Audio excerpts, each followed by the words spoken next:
ದೊರೆತವಳು ಅನ್ನೋದಕ್ಕೆ ಗೋದ ಅಂತ ಹೆಸರಿಡ್ತಾರೆ. ತಮಿಳಿನಲ್ಲಿ ಕೋದೈ ಅಂತ.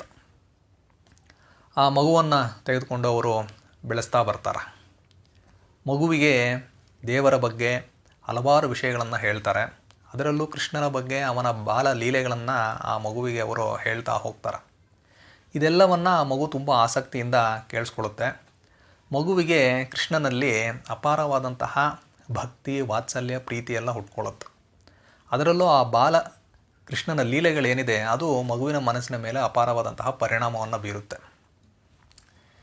ಆ ಮಗು ತನ್ನ ತಂದೆ ಮಾಡುವಂತಹ ದೇವರ ಕೈಂಕರ್ಯ ಏನಿದೆ ಇವೆಲ್ಲವನ್ನು ಆ ಮಗು ನೋಡಿ ಅದರಲ್ಲಿ ತಾನೂ ಸಹ ಸಹಾಯ ಮಾಡ್ತಾ ಇರ್ತಾಳೆ. ತೋಟಕ್ಕೆ ಹೋಗಿ ಹೂಗಳನ್ನು ತೆಗೆದುಕೊಂಡು ಬರೋದು, ಮಾಲೆಗಳನ್ನು ಮಾಡೋದು, ಅದನ್ನು ವಟಪತ್ರಶಾಹಿ ದೇವಸ್ಥಾನಕ್ಕೆ ತೊಗೊಂಡೋಗಿ ಅಲ್ಲಿ ಪೂಜೆ ಮಾಡೋದು. ಹೀಗೆ ದಿನೇ ದಿನೇ ಅವಳಿಗೆ ಕೃಷ್ಣನಲ್ಲಿ ಅಪಾರವಾದಂತಹ ಭಕ್ತಿ ಮತ್ತು ವಾತ್ಸಲ್ಯ, ಪ್ರೀತಿ ಇದೆಲ್ಲ ಹೆಚ್ಚಾಗ್ತಾ ಹೋಗುತ್ತೆ. ಅವಳು ಸದಾ ಕೃಷ್ಣನ ನೆನಪಿನಲ್ಲೇ ಇರ್ತಾಳೆ. ಒಮ್ಮೆ ಗೋದಾದೇವಿ ಏನು ಮಾಡ್ತಾಳಂದರೆ, ತನ್ನ ತಂದೆ ದೇವರಿಗಾಗಿ ಮಾಡಿದಂತಹ ಮಾಲೆ ಅಥವಾ ಹಾರ ಏನಿದೆ ಅದನ್ನು ತೆಗೆದುಕೊಂಡು, ಈ ಹಾರವನ್ನು ಹೇಗಿದ್ದರೂ ದೇವರಿಗೆ ಅರ್ಪಿಸಲಾಗುತ್ತೆ, ನಾನು ಹೇಗಿದ್ದರೂ ಕೃಷ್ಣನ ಮದುವೆ ಮಾಡ್ಕೊಬೇಕಂತ ಇದ್ದೀನಿ, ಆದ್ದರಿಂದ ಈ ಹಾರವನ್ನು ಮೊದಲು ನಾನು ಧರಿಸಿಕೊಂಡು ನಂತರ ದೇವರಿಗೆ ಕೊಡೋಣ ಅನ್ನೋ ರೀತಿಯಲ್ಲಿ ಯೋಚನೆ ಮಾಡಿ ಆ ಹಾರವನ್ನು ತಾನು ಮೊದಲು ಧರಿಸ್ಕೊಳ್ತಾಳೆ. ಅದನ್ನು ಕನ್ನಡಿಯಲ್ಲಿ ನೋಡಿ ಆನಂದ ಪಡ್ತಾಳೆ.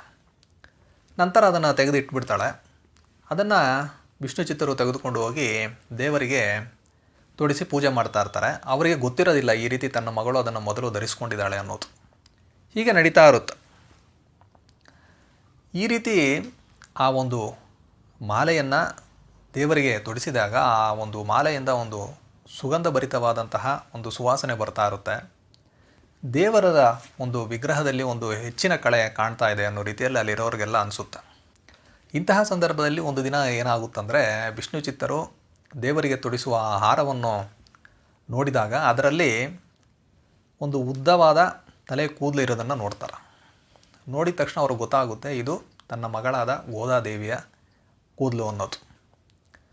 ಅವರು ಅದರ ಬಗ್ಗೆ ಗೋದಾದೇವಿ ಹತ್ರ ಕೇಳಿದಾಗ ಅವಳು ನಡೆದಿದ್ದನ್ನೆಲ್ಲ ಹೇಳ್ತಾಳೆ. ಹೇಳಿ ನಾನೇನೋ ತಪ್ಪು ಮಾಡಿಬಿಟ್ನ ಅನ್ನೋ ರೀತಿಯಲ್ಲಿ ಅವಳು ಕೇಳಿದಾಗ ವಿಷ್ಣು ಚಿತ್ತರಿಗೆ ತುಂಬ ಬೇಸರ ಆಗುತ್ತೆ. ಅಲ್ಲಮ್ಮ, ದೇವರಿಗೆ ನಾವು ತೊಡಿಸುವಂತಹ ಮಾಲೆಯನ್ನು ನಾವು ಹಾಕ್ಕೊಳ್ಳೋದು ಸರಿನಾ, ತಪ್ಪಲ್ವಾ, ಅದು ಅಪಚಾರ ಆಗೋಯ್ತಲ್ಲ ಅನ್ನೋ ರೀತಿಯಲ್ಲಿ ಅವರು ಹೇಳಿದಾಗ ಗೋದಾದೇವಿಗೂ